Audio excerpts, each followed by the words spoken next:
remember our fallen soldiers in Israel who died defending Eretz Yisrael, the land of Israel.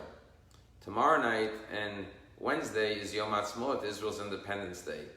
2 years ago, Adini and I merited to be in Israel on these two very special days. And it's remarkable to see the country go from a day of mourning to a day of joy and jubilation. You know, in Judaism, we have a tradition that, God forbid, when we go to a funeral, when we go to the cemetery, when we leave the cemetery, we wash our hands. But we do not recite a blessing, and we do not dry our hands. We leave the cemetery with our hands wet, dripping. And the question is, what is the reason for this? And the reason is quite interesting. Water, of course, represents life. Everything grows based on water. And therefore, when we walk away from death, we wash our hands and leave the cemetery with wet hands, representing that we must take from this death newfound life. That we must take the dreams and the lives of these individuals who we're coming to remember, and we're going to take it into the world and see the beauty of life and celebrate life and bring more life to the world as a result of the death and the passing of the individual that we just left. We're going to make sure that their lives never end, that their dreams live on through our lives and the life we imbue into others. And that is the meaning of Yom HaZikaron being followed by Yom HaZikaron. Before Israel could celebrate the day of its independence, the miracle of Hashem bringing us back to Eretz Yisrael after thousands of years of dispersion and praying to begin the process of going back to Eretz Yisrael to lead to redemption, the country stops and mourns. And it's not like Memorial Day in America where people go out to the parks and have barbecues and go shopping. Literally the whole country is like Kol Nidre night. I never experienced something like this in my life, where everyone's walking to a memorial service and ceremonies and torches are being lit to remember, and stories are being told. And the next day, hundreds of thousands of Israelis go to the cemeteries. And I went with Dini to Har Herzl, where almost 4,000 soldiers lie in rest. And it's crowded shoulder to shoulder as hundreds of thousands of family members and friends gather around each particular grave and recite the Kelmale and the Kaddish and sing Ani Mamin, I believe in complete faith in the coming of Mashiach. And then, like that, as soon as the day ends, the night begins, and rejoicing and celebration, one of the joyous days in Israel, of course, celebrating its independence. That's the Jewish approach. We go from sadness, but then we take that sadness and we channel it into new life. You know, tonight, for Yom HaZikaron, we're going to have at the synagogue a Zoom Yom HaZikaron ceremony. And we're going to be showing a film, which is about 45 minutes long, called A Hero in Heaven, about the story of Michael Levine. Michael Levine was larger than life. He was a hero in Israel. And his parents, Mark and Harriet, are members of our synagogue. They're from Philadelphia, but they have a home here in Palm Beach. And I've heard the story firsthand from them. Their son, Michael Levine, loved Israel. He loved Israel so much that he decided he wants to make Aliyah and join the Israeli army. I won't tell you the whole story because you'll see it in the film tonight at 7 o'clock on our Zoom. But they tell us the tragedy of his death. He came home, he was on a leave of absence from the Israeli army. And when he came home, he heard that the Lebanon War of 2006 broke out. And he insisted that he wants to go back to fight with his comrades, even though he did not have to go back. He got on the next plane, went back to Israel, went into Lebanon, and tragically he was shot by a Hezbollah sniper. And Mark and Harriet, his beautiful, lovely parents, described getting that tragic phone call that their son fell in battle. And they had a decision to make. Should he be brought back to be buried in Philadelphia, or should they lay him to rest on Mount Herzl? And finally, after deliberating, they said, we would love to have him close to us, but we know his dream was to live in Israel, and he died for that country, and he would want to be buried there. And so they described how they got on a plane with their family and went to Israel for the funeral of their son, the greatest tragedy, to go bury a child. They described when they arrived in the airport, the Israeli government had a car waiting for them, brought them straight to Mount Herzl for the funeral of their son. And they describe how as they're getting closer to the cemetery, they see hundreds and hundreds of cars going in that direction, with thousands of people going into the cemetery. And Mark turns to Harriet and says, our luck, that the day of our son's funeral, there must be some dignitary being buried. And the cemetery is overcrowded. And Mark said, on the way to the Israel, they were saying, will there even be a minyan at our son's funeral? Because we have no relatives and very few friends that we even know in Israel. And now on top of that, someone else is having a funeral that's going to override and overshadow our son's funeral. And so when they got out of the car, they started asking people, they said, tell me, whose funeral is it today that everyone's here for? And one after another, they said, haven't you heard? A lone soldier, a chayil boded, Michael Levine, passed away. He has no family, has no mishpacha here in Israel, so we're all coming to his funeral. And Harriet and Mark broke down crying as they stood at their son's funeral, and they saw over 10,000 Israelis who they never met before, but heard that a chayil boded, a lone soldier without family, died in the battle of Lebanon, the first casualty, and they all came to pay their respects. And they said to each other, now we know why Michael loved Israel so much. And I want you to know that in the Israeli army, every single new trainee, every new admission, every new unit is taken to Har Herzl to learn about the sacrifices that soldiers make to defend their homeland, so they should understand why they're fighting. They're fighting to keep the dream of Israel alive and protect the freedoms that we have in Israel so we could have Jewish life in Israel. And they come to the cemetery, and every single soldier goes to the grave of Michael Levine till today. And he has become a true hero in Israel, and tonight we'll watch his film. You know, in this week's parsha we have the commandment, love your neighbor as yourself. And there's the famous story in the Talmud that a convert once came to Hillel, the great sage, and said, teach me the whole Torah as I stand on one leg. And Hillel said, no problem, I'll teach you the whole Torah on one foot. And he said to him the following, Madasani Allah l'chabrach lo sabed. What is distasteful, what is unpleasant to you, what you don't want others to do to you, don't do to your fellow man. That is the entire Torah. That's all of Judaism. V'idach, everything else, Pirusha, is just a commentary on that statement. Zil Gemara, go learn the commentary. In essence, what the great sage Hillel was telling the convert is, if you want to understand Judaism, the essence, it's basically the commandment, love your neighbor as yourself. Everything else is mere commentary on that verse. The most important commandment is love your neighbor as yourself. But the commentaries ask a question.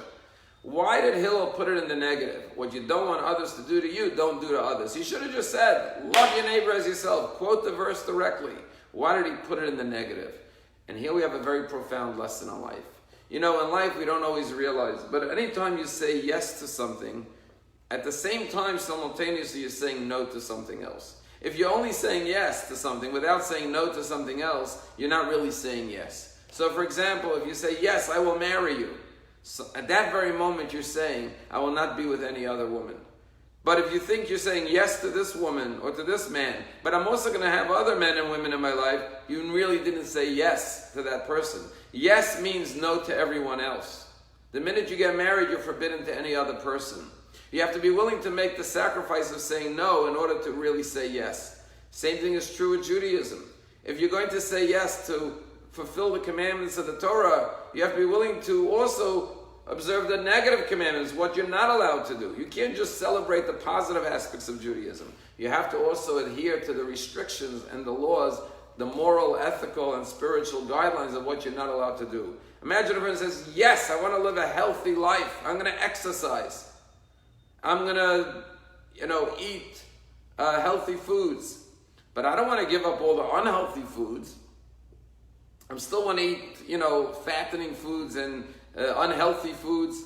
But I'm also going to go to the gym every day. That's not leading a healthy life. If you're going to say yes to a healthy life, you have to say no to the things you're not going to eat as well. Same thing with an alcoholic. Says, you know what? Yes, I want to get rehabilitated. I'm going to go to AA meetings every single day. But I'm still going to go to the bar every other day and have a drink. No. If you're saying yes, you have to be willing to say no. And then when you say no, then your yes is a real yes. Every single yes involves a no. Every single positive action requires a negative restriction. And that is the lesson of love your neighbor as yourself. Hillel said, it's not enough to say I love my neighbor as myself. Yeah, of course I love everyone. Everyone loves everyone. Why not? Love is beautiful. You know what the measure of love is? If you're willing to refrain from doing what is hurtful to your fellow man. That's the way you know if you really love them. Yeah, I love you, but I also speak badly about you. or I also hurt you in business, or I also, try to undermine you when my ego wants me to undermine you. No, that's not a yes. Yes, I love you means I will refrain from doing anything that will harm you or hurt you. When I'm willing to make those sacrifices for someone, that means I love them. You want to know the measure of your love for someone? Ask yourself, how much do I sacrifice for that person? How much do I give up for that person? How much am I willing to give up? Then you know the true measure of your love. And so Hillel says it's not enough to say love your neighbor as yourself. You also have to be willing to say, I will not do unto others what I don't want others to do to me. Because just like when I love myself, it means I don't want to do anything that will hurt me and I don't want anything to hurt me. Love for a second person means the same.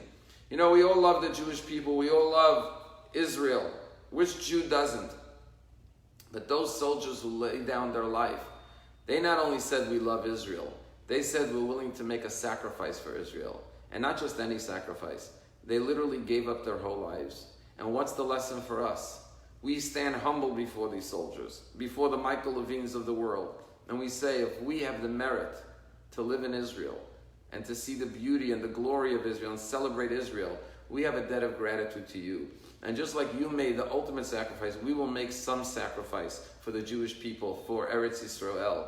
We will make sure that we leave the cemetery of Mount Herzl on Yom HaZikaron with wet hands, dripping with water. So when we re-emerge into the world, we will give life to the world. When we see the freedom of Jews in Israel, we will imbue it with more life, with love. We will see the growth of Israel and devote ourselves to it and make sacrifices for it just like they made sacrifices. They died so we could live freely in Israel. We have to live so we could live freely as Jews, proud Jews in Israel and everywhere in the world, because Israeli soldiers don't just die to protect Israel, they died to protect every Jew in the world, which is the mission statement of the IDF. And so they died for you and I, and therefore we have to live for them with our wet hands. We have to bring more life into our lives and more vitality. Someone yesterday went on the internet with an idea. He said so many people died, so many Jews died because of COVID-19. What can we do for their souls? Many of them, we can't even say Kaddish for them because there's no minions. And so in our tradition, if you learn a Mishnah, which is the same letters of Neshama, it brings elevation to the soul. So he had a wonderful idea. He went and posted on the internet and he said, let's divide up the whole Shas, Shisha Sidra Mishnah. There are 6 tractates. Not just tractates, 3 sets of orders with over 60 tractates of Mishnah, with tens of thousands of individual Mishnahs. Let's divide up every tractate and have volunteers say, I will study a certain section of the entire spectrum of Mishnayot, and will complete the whole Mishnah, all of the Mishnayot that there are in the Talmud, in memory of all the Jewish souls that died, because Neshama is elevated through the letters of Mishnah, the same 4 letters our rabbis teaching by studying the teachings of Mishnayot. He posted this idea on the internet.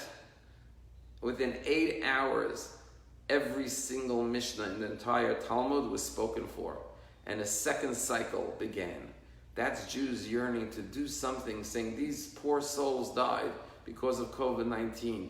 I was fortunate to live. I have my health. I have breath in my lungs. I could learn. I can study. I'm not laying in a hospital bed. I'm not on a ventilator. I will want to study Torah in their memory to elevate their soul. And within 8 hours, the entire Shas was spoken for, signed up for. Everything was taken online. And they immediately went into a second cycle. And then a third, because that's the way we Jews think. The way we think is, if I have life, I must continue life. And if I see death, if I see tragedy, I must wet my hands and say, I will take life to live on for them, to make sure their dreams don't die, that we live on for them and through them. I'll just conclude with the story of a young boy who was drowning in the ocean. And a man came by, jumped in and rescued him. And the boy was so grateful. He said to the man, how can I thank you? I owe you my life. What can I do for you? And the man looked at the boy and said, the only thing I ask you to do for me is live a life worth living. Live a life worth saving. These soldiers died. They paid the ultimate price. What they ask us to do is live a life worth saving. They died to save our lives, to protect our lives, to give us our freedoms. So children in Israel can go to school without fear. So we could go there and visit and walk the streets and celebrate life as Jews in Israel. Because we see the soldiers wearing their uniforms and carrying their guns. Those soldiers died for us so we could live. Make sure we live a life that was worth saving. So join us tonight at 7 o'clock as we pay tribute to the tens of thousands of soldiers and terrorist victims who died protecting Eretz Yisrael. And as we watch this film, A Hero in Heaven, and have the privilege to speak to their heroic parents, Harriet and Mark, have a meaningful and an inspirational Yom HaZikaron.